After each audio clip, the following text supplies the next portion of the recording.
ఇవాళ మున్సిపాలిటీలో విలీనం చేయడం తోటి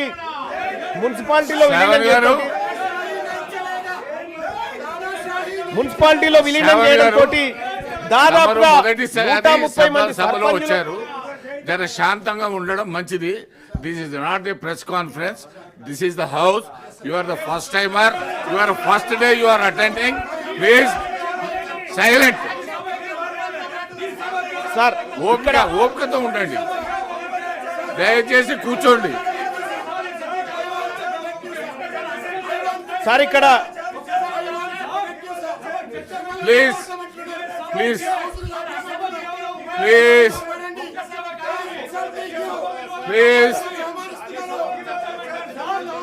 సార్, ఇక్కడ దాదాపుగా 130 గ్రామాలను ఇటీవల కాలంలో మున్సిపల్లో విలీనం చేయడం ద్వారా ఆ 130 గ్రామాల్లో ఉన్నటువంటి సర్పంచులు, దాదాపుగా 1300 వార్డు సభ్యులు, దాదాపు 80 మంది ఎంపీటీసీలు ఇవాళ రిజర్వేషన్ లేకుండా అర్హత కోల్పోయినటువంటి పరిస్థితి చూస్తా ఉన్నాం. అందులో దాదాపుగా బీసీలకు 634 మంది బీసీల సభ్యులకు, బీసీ అభ్యర్థులకు దక్కాలి. సో ఇట్లా బీసీలకు రిజర్వేషన్ అమలు కాక ముందుకే ఉన్న రిజర్వేషన్లు పోయినటువంటి పరిస్థితి ఈ మున్సిపాలిటీలో విలీనం ద్వారా జరిగింది అధ్యక్ష. సో అధ్యక్ష, అత్యంత బాధాకరమైన విషయం ఏంటంటే మా బీసీల గోడు వెళ్ళబోసుకుందాం, బీసీల గోడు సభకు వెళ్ళబోసుకునే టైంలో విపక్ష నాయకులు, బీఆర్ఎస్ పార్టీ నాయకులు ఈ విధంగా వ్యవహరించి బీసీలకు సంబంధించినటువంటి అంశంలో వీళ్ళు చేస్తున్నటువంటి కార్యక్రమం ఏదైతే ఉందో అధ్యక్ష, ఇది బీసీలకు మోసం చేసే కార్యక్రమం తప్ప ఇంకొకటి కాదు అధ్యక్ష.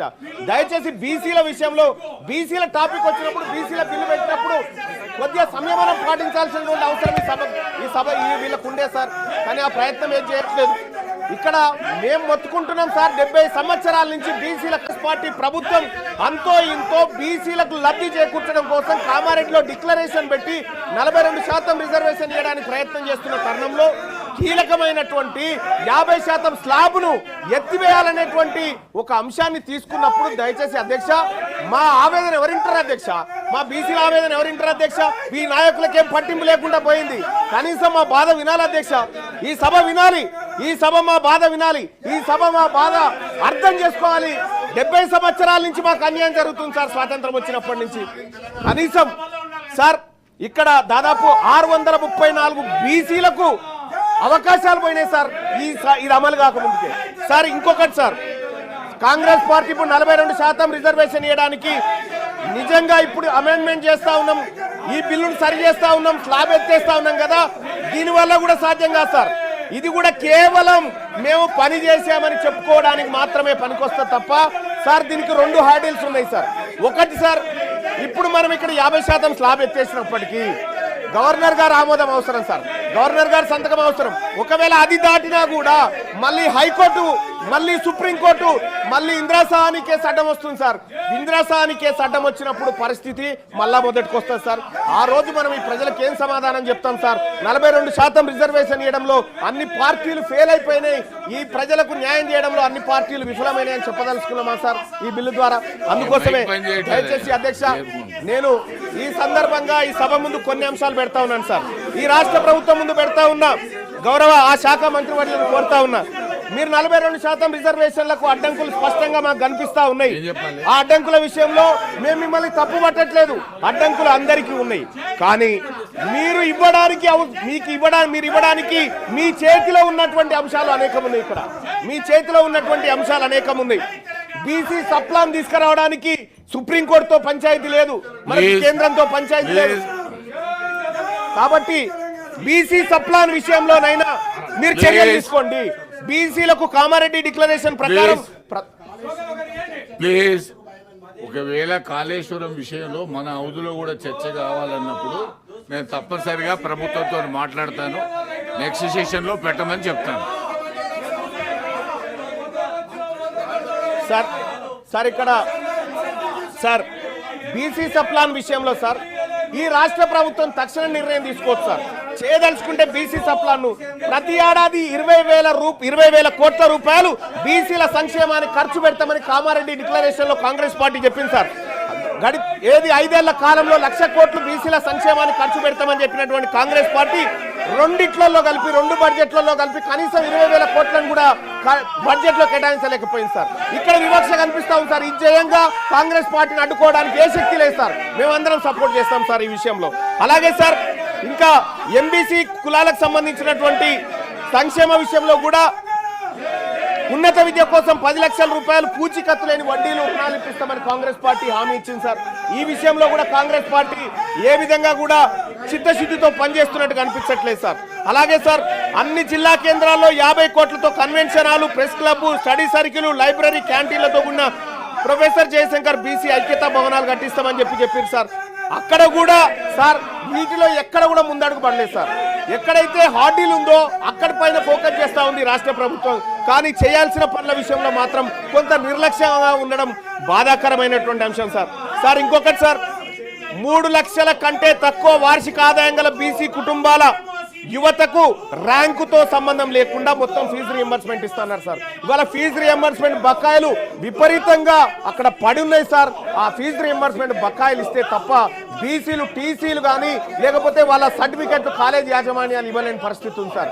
అందుకోసమే ఫీజు రియంబర్స్మెంట్ లో మీరు చేయాల్సిన కార్యక్రమాలు ఉన్నాయి, అవి చేయండి. అలాగే చేతి వృత్తులకు సాయం చేస్తామని కాంగ్రెస్ పార్టీ ఆ రోజు కామారెడ్డి డిక్లరేషన్ లో అవకాశం కల్పించింది సార్, మెన్షన్ కూడా చేసింది. వృత్తి బజార్ పేరుతో ప్రతి మండలంలో 50 దుకాణాలు, షాపింగ్ కాంప్లెక్స్ ఏర్పాటు చేసి మంగలి, వడ్రంగి, చాకలి, కుమ్మరి, స్వర్ణకారుల వంటి చేతి వృత్తుల వారికి ఉచితంగా షాపు స్థలాలు అందజేస్తామని చెప్పారు సార్. గడిచిన 2 సంవత్సరాలలో ఇప్పటి వరకు ఒక్క షాపు కానీ దయచేసి శ్రవణన్న మీ స్వర్ణకారుల గురించి మాట్లాడుతున్నా, దయచేసి మీరు ఓపికగా ఉండాలా. బీసీ కార్పొరేషన్లు, ఫెడరేషన్ల కింద నమోదైన ప్రతి సొసైటీకి ఎన్నికల నిర్వహణ 10 లక్షల ఆర్థిక సాయం అని చెప్పారు సార్. ఇప్పటి వరకు చేయలేదు. నేను అడుగుతా ఉన్నా, గౌరవ మంత్రివర్యులను అడుగుతా ఉన్నా, మీరు అమలు చేయడానికి, మీరు ఇవ్వడానికి సిద్ధంగా ఉన్న అంశాలు అనేకం ఉన్నాయి ఇక్కడ. వీటిని చిత్తశుద్ధితో అమలు చేయండి. 42% రిజర్వేషన్ విషయంలో మీరు పోరాడుతున్నటువంటి విధానంలో కానీ లేకపోతే కేంద్ర ప్రభుత్వం సృష్టిస్తున్న అడ్డంకుల విషయంలో కానీ మేము మీకు అండగా నిలబడతాం. కానీ మీరు కామారెడ్డి డిక్లరేషన్ లో ఇచ్చిన ప్రతి అంశాన్ని అమలు చేయడంలో మీ చిత్తశుద్ధి సరిగా లేదని అర్థమవుతా ఉంది. అలాగే అధ్యక్ష ఇక్కడ మంత్రివర్గాల విషయంలో మా బీసీలకు ఇంకా మంత్రివర్గాలు పెరగాలన్నటువంటి అవసరం ఉంది అధ్యక్ష. మా బీసీలకు మంత్రులు పెరగాలి, మా బీసీలకు అవకాశాలు పెరగాలి, మా బీసీ సర్పంచ్లకు, మా బీసీ ఎంపీటీసీలకు, మా బీసీ జెడ్పీటీసీలకు అందరికి కూడా అవకాశాలు మెరుగుపడాలి అధ్యక్ష. Don't come to this please please. మీకు మైక్ ఉంది, మీకు మైక్ ఉంది, అక్కడ వెళ్ళండి ప్లీజ్ ప్లీజ్. మీ మైక్ మీ సీట్లో కూర్చొని మాట్లాడండి ప్లీజ్ ప్లీజ్ ప్లీజ్. అక్కడ వెళ్ళండి ప్లీజ్.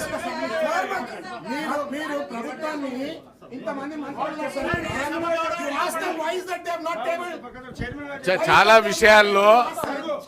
విషయాల్లో అసెంబ్లీలో వచ్చే విషయాలు ఇక్కడ రావు, ఇక్కడ వచ్చే నో. Please please please please please please Madhu, please go and sit there, go to your seat please. మీ సీట్లలో వెళ్ళండి ప్లీజ్ ప్లీజ్. బీసీ బిల్ మీద మాట్లాడండి, అవకాశం ఇస్తాను please please. Complete your thank you sir. Sir ఇవాళ ఈ రాష్ట్ర ప్రభుత్వం తీసుకొస్తున్నటువంటి సవరణ ద్వారా అధ్యక్ష, గతంలో కేసీఆర్ ప్రభుత్వం తీసుకొచ్చినటువంటి ఈ 50% ఏదైతే 34% చేయాలన్న వాళ్ళ ప్రయత్నాన్ని అడ్డుకున్నారు సార్ ఆ రోజు హైకోర్టులో. ఇప్పుడు మళ్ళొక్కసారి అడ్డుకోరన్న గ్యారంటీ ఏమైనా ఉందా?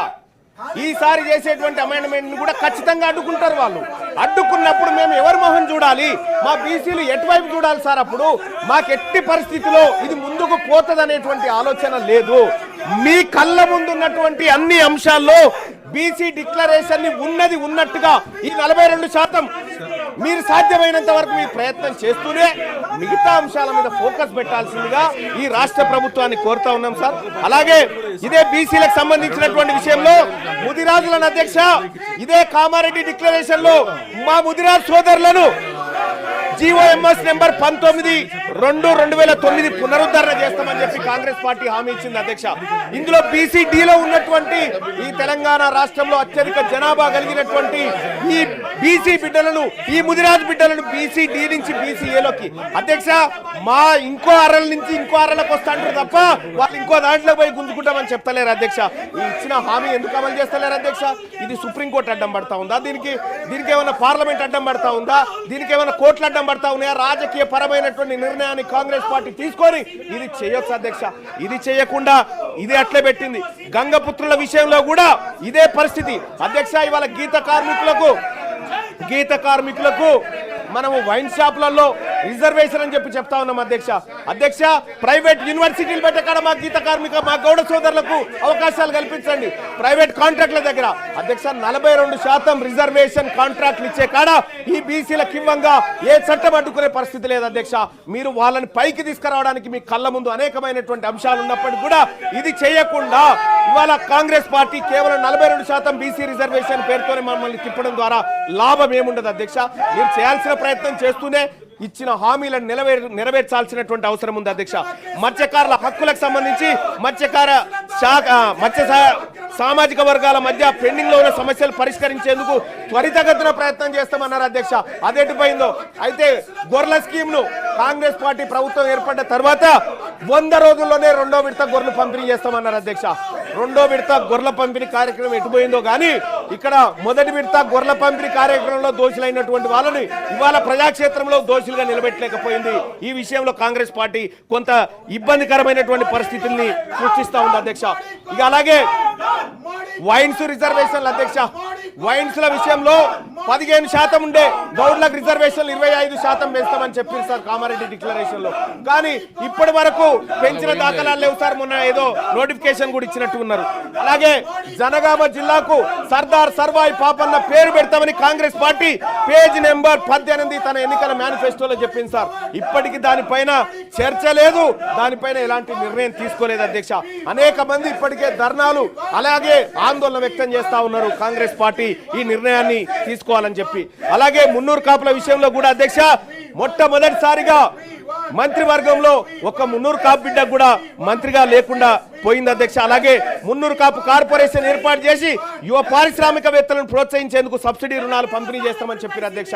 అది కూడా ఇప్పటి వరకు అతిగతి లేకుండా పోయింది అధ్యక్ష. పద్మశాలి బిడ్డలకు జగిత్యాల, నారాయణపేట, భువనగిరిలో మెగా పవర్ కస్ట్లను ఏర్పాటు చేస్తామని చెప్పారు అధ్యక్ష. పద్మశాలి పవర్ లూమ్స్ పరికరాల పైన 90% సబ్సిడీ అని చెప్పారు అధ్యక్ష. ఎటుపోయినాయి అధ్యక్ష? ఈ కామారెడ్డి డిక్లరేషన్ లో కేవలం 42% స్థానిక సంస్థల రిజర్వేషన్లు కాదు అధ్యక్ష. సార్ ఇక్కడ 42% రిజర్వేషన్ కాదు అధ్యక్ష. అనేకమైనటువంటి అంశాలు ఈ బీసీ డిక్లరేషన్ లో ఉన్నాయి. కేవలం 42% రిజర్వేషన్ అనే కాదు, మీరు చేయగలిగినటువంటి అన్ని ఉన్నాయి ఇందులో. మరీ ముఖ్యంగా అధ్యక్ష విశ్వకర్మలకు సంబంధించినటువంటి అధ్యక్ష మంగళి, స్వర్ణకారులు, కమ్మరి, వడ్రంగులు, కుమ్మరులను 90% సబ్సిడీతో టూల్ కిట్లు ఇస్తామని చెప్పారు అధ్యక్ష. ఆ కార్యక్రమం చేయడంగా ఎవరు అడ్డుకుంటారు అధ్యక్ష? అక్కడ ఏం పార్లమెంట్ ఏం వద్దంటలేదు, సుప్రీంకోర్టులు ఏం అడ్డుకుంటలేవు అధ్యక్ష. పట్టణ ప్రాంతాల్లో షాపుల ఏర్పాటు భూమి కేటాయిస్తామని చెప్పారు అధ్యక్ష. ఆ భూమి కూడా ఇప్పటిదాకా దాని మీద పరిశీలన కాదు కదా, కనీసం పట్టించుకున్న పాపాన పోలేదు అధ్యక్ష. మా రజక సోదరులకు, రజక యువతకు పట్టణాల్లో ల్యాండ్ రోమెంట్స్ ఏర్పాటు చేసేందుకు 10 లక్షలు ఇస్తామని చెప్పారు అధ్యక్ష. తక్షణమే ఈ ప్రభుత్వం ఇవన్నీ చేపట్టాలని డిమాండ్ చేస్తా ఉన్నాం అధ్యక్ష. అలాగే రాష్ట్ర వ్యాప్తంగా దోబిఘాట్లు ఆధునీకరణ కోసం ప్రతి జిల్లాకు 10 కోట్లు కేటాయిస్తామని చెప్పారు అధ్యక్ష.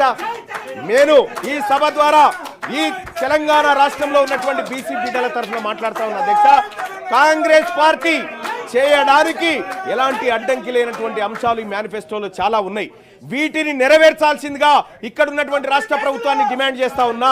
మా ఆకలి, మా బాధ, మా గోస ఈ సభ ముందు పెట్టుకునేటువంటి సందర్భంలో ఈ రాష్ట్ర ప్రభుత్వం నుంచి మేము ఎక్స్పెక్ట్ చేస్తుంది అధ్యక్ష కేవలం 42% మాత్రమే అడ్డంకి ఉంది. మీరు ఇంప్లిమెంట్ చేయడానికి ఏ అంశానికి కూడా అడ్డంకులు లేవు. వీటిని అమలు చేయండి.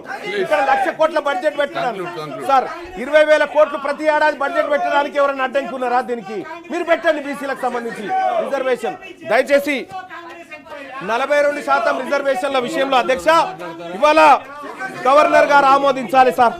గవర్నర్ గారు సమ్మతించాలి. లేకపోతే మొన్న గతంలో సార్ ఇదే ఆనరబుల్ హైకోర్టులో గతంలో కేసీఆర్ గారు 34% రిజర్వేషన్ అన్నప్పుడు ఇగో అగ్రవర్ణాల వాళ్ళు హైకోర్టులో కేసేసి దీన్ని ఆపిరు సార్. ఇలా మళ్ళా ఇంకొక ఆయన పుట్టడానికి గ్యారంటీ ఏంది? ఇలా మళ్ళీ దాన్ని అడ్డుకోవడానికి గ్యారంటీ అధ్యక్ష ఈ మా బీసీల విషయము మాట్లాడుకునే సందర్భంలో బీఆర్ఎస్ పార్టీ ఈ రకంగా అరాచకం చేయడం, ఈ రకంగా దాన్ని అడ్డుకోవడం, సభను డిస్టర్బ్ చేయడం ఇది బాధాకరం సార్. ఇది అత్యంత బాధాకరం. ఇది బీసీలకు సంబంధించినటువంటి అంశం సార్. ఇక్కడ బీసీలకు సంబంధించినటువంటి అంశం చర్చకు వచ్చినప్పుడు బీఆర్ఎస్ పార్టీ చిత్తశుద్ధితో వీళ్ళకి 70 సంవత్సరాలుగా అన్యాయం జరుగుతుందని వచ్చి కూర్చొని మా బాధ వినాలి సార్, మా బాధ వినాలి సార్, మా ఆవేదన వినాలి. అది చేయకుండా కేసీఆర్ గారి పైన కేసు పెట్టిరనేటువంటి ఉద్దేశంతో అదే కేసీఆర్ గారు మా మీద 100 కేసులు పెట్టింది సార్. మేము ఎన్నడూ పట్టించుకోలే. మేము ప్రజాక్షేత్రంలో ఉన్నాం, ఎదుర్కోవడానికి సిద్ధంగా ఉన్నాం. కానీ ఈ రకమైనటువంటి వాదనకు దిగడం, బీసీలకు సంబంధించినటువంటి అంశం చర్చకు వచ్చినప్పుడు ఇది దుర్మార్గమైనటువంటి ఈ చర్య సార్. దీన్ని ఎట్టి పరిస్థితుల్లో బీసీ సమాజం ఉపేక్షించదంతే తమ ద్వారా తెలియజేస్తున్నాను అధ్యక్ష. బీసీ మంత్రి